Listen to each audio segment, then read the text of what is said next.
And the story begins. Welcome back. How's everybody doing today? Know that you are blessed, know that you are worthy, and know that the Lord loves you.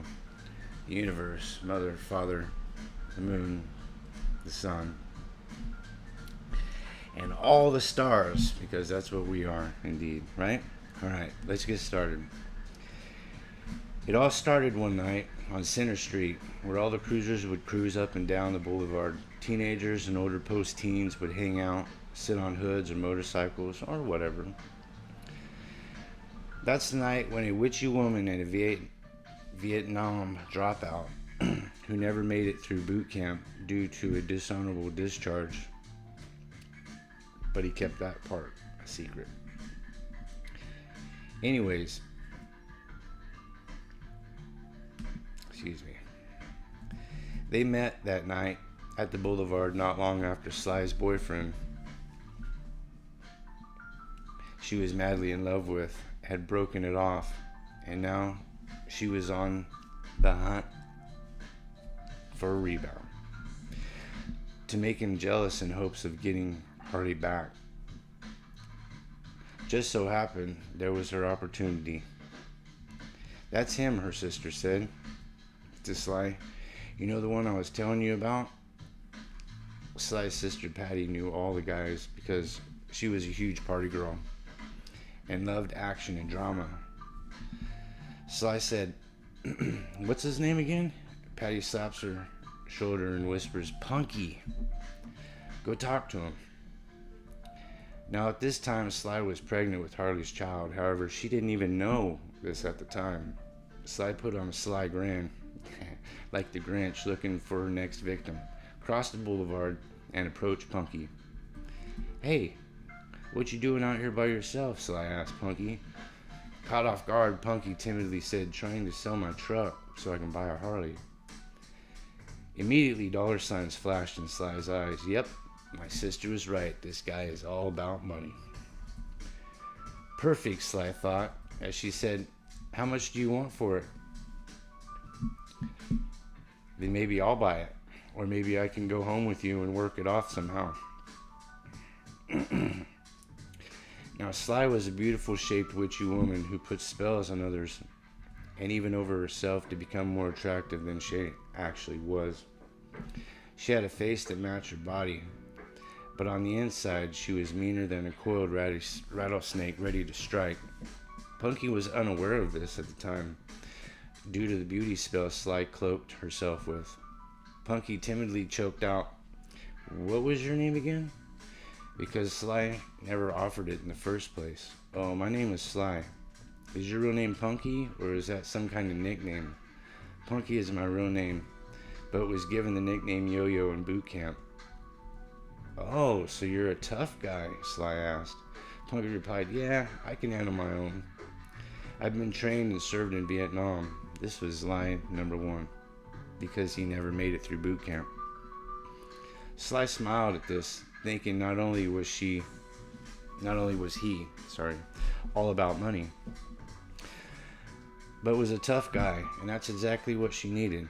The perfect rebound, she thought. He can provide for me and protect me. Getting out of the thought, Sly said, "Hey, you want to go for a drive?" Punky said, "Yeah, why not?" Now, after getting coked out and drunk, they both took the truck Punky was trying to sell back to his place for the night. The next morning, Sly told Punky, "Hey, one thing I didn't tell you was I have nowhere to go. My boyfriend kicked me out,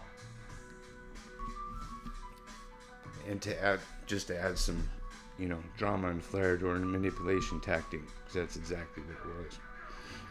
However, she didn't mention it had been last night, not long before Punky met her either. Punky looked baffled, then asked, "What are you saying?" Sly put on her grin again and said, "Well, I was thinking maybe I could move in here with you." And that's when it all started.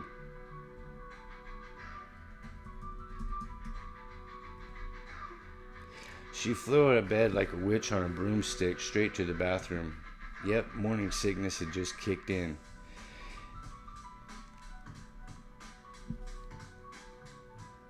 Punky with a confused look on his face.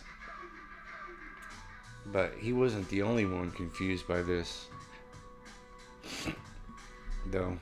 As the toilet flushed, thinking maybe it was too much partying because they both just blew it off as coincidence, she asked, "Can you take me to get my stuff? I thought maybe I could just move in here with you, since you never have answered my question."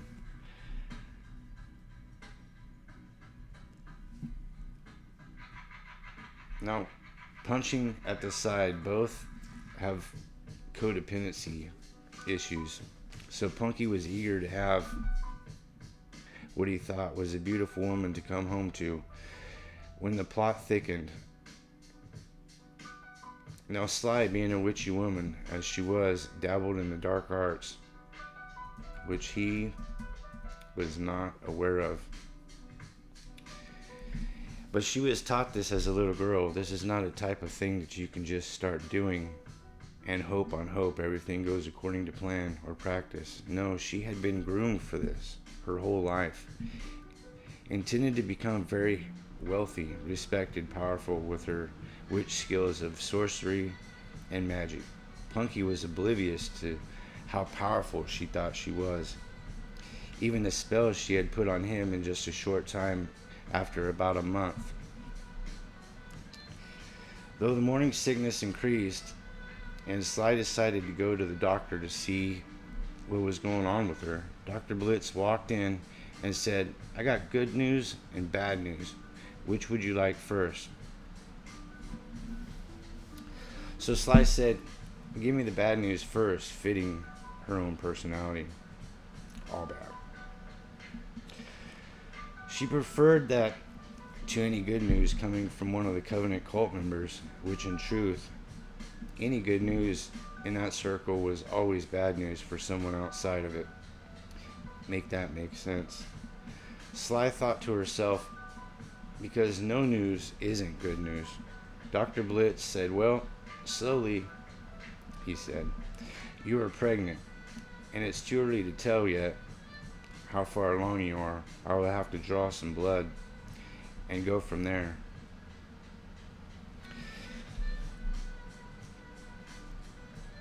To Sly, this was bad news. She was pregnant, but the good news about the blood draw meant a ritual would be performed and have to be performed, and that was right up her alley. At this time, she left the doctor's office and went straight to her sister Patty's house.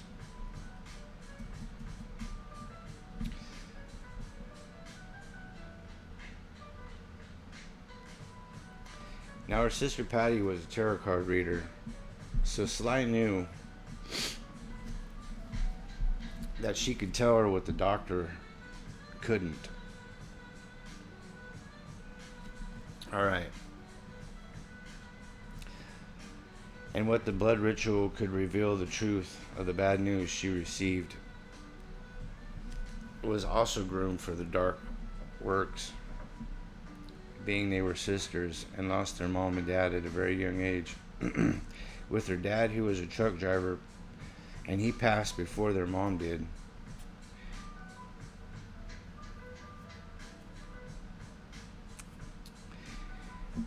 And her mom passed away from a drug overdose or prescription pills, something called Valium.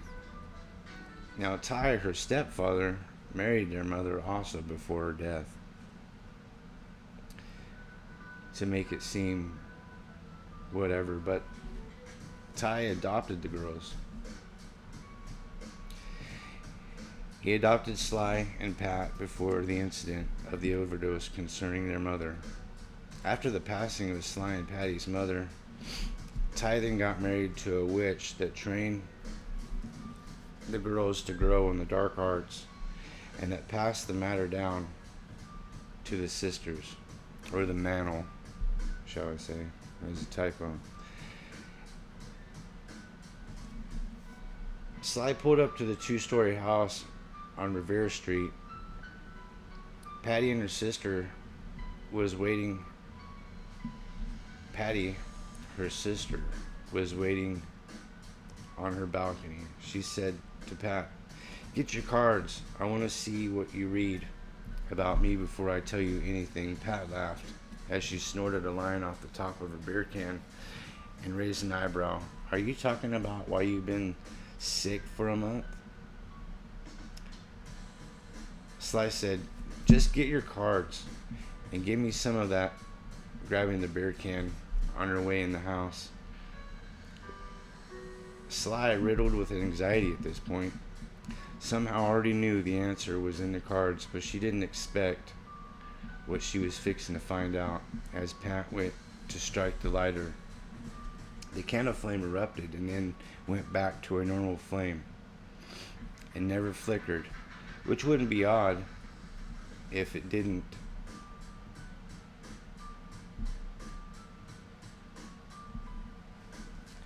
Or wouldn't be odd if it did, because the balcony door was left open.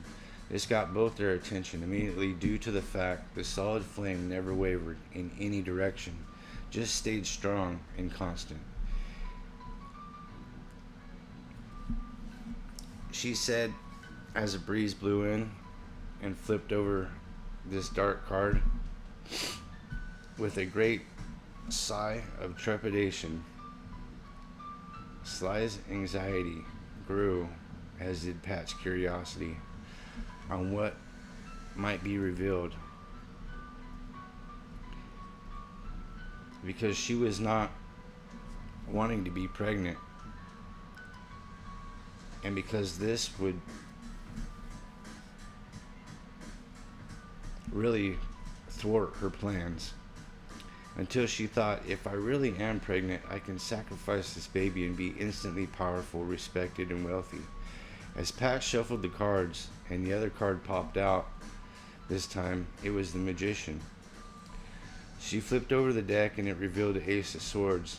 This immediately interrupted Sly's train of thought.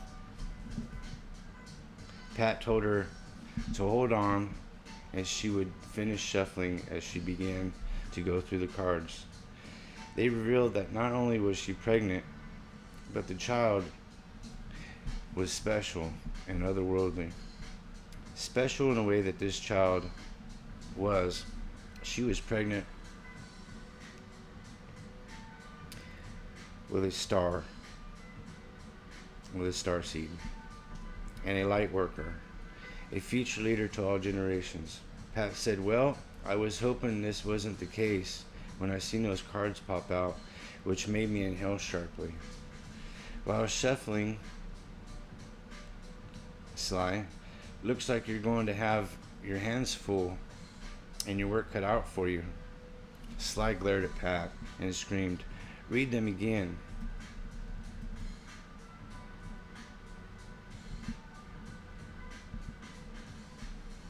This can't be right. Pat arched her eyebrow.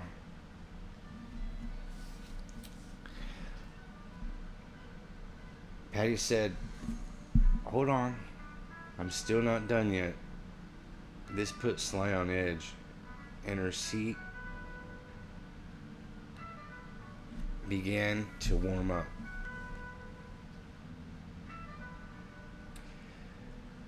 And her heart began to beat in her throat.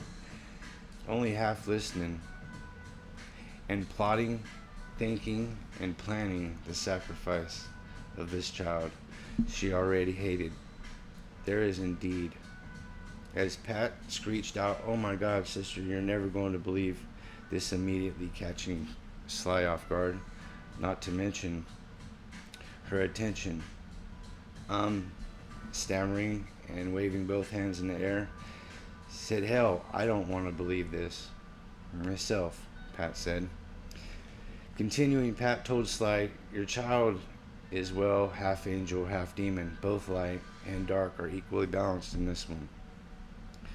Sly threw the chair across the room and spilled the beer on the candle, but it never went out. Screaming in hysteria, then flipped the whole damn table over in her fit of rage. However, she had forgotten all about the candle, which flew across the room, crashing into the family picture of her and her sister with their real parents. knocking it off the wall with a great crash, shattering the glass of both the candle and the pitcher. The candle landed perfectly on the pitcher, causing the pitcher and the frame to erupt into flames due to the alcohol spilt all over it. So Sly immediately went from a hysteric rage into tears because that's all her and her sister had left of their parents beside the memories. Now, to add insult to injury, she cursed her unborn child and swore she would destroy it. A few weeks later, she found out she was almost 2 months pregnant, and she knew the baby was in fact Harley's kid. This once again set her off because Harley was her first true love, but knew it wasn't over in her mind, but it was over in Harley's, and it was over between them for good. And this didn't set well with Sly, because Sly always got what Sly wanted, except Harley, and this made her even more angry. And the fact is, she swore she would keep this a secret from everyone, even Harley. Arriving home from the doctor's office, Punky was in the garage as normal, tinkering on the new Harley Panhead he had acquired after selling the truck and swindling the buyer, getting more than the truck was actually worth. This guy could sell ice to Eskimos with his silver tongue indeed. Walking into the garage, Sly said, "Are you ready to be a dad?" Because, well, guess what? I'm pregnant. Dropping the wrench in his hand to the floor and reaching for his pipe. Man, he needed to be stoned to process this information, because this turned his stomach and sent him into a panic. Then Punky said, "How do you know? You don't look pregnant. And we haven't been together that long, so..." Sly said, "Well, I guess the night I told you I'll buy your truck or work it off, or work my debt off before the truck..." Sorry, hold on a second, I lost my place. "Maybe I'll buy your truck or work off my debt before the truck." It happened then, hence the whole bathroom situation. So I said, as Sly said, "It's yours, so you need to sell your bike and get me another car." This didn't set well, and the fight ensued. The outcome she got,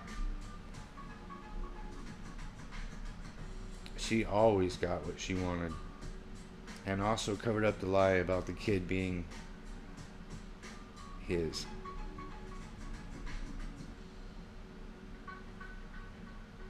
That's it for now. I'm gonna regroup and then come back to this, alright? Thank you guys.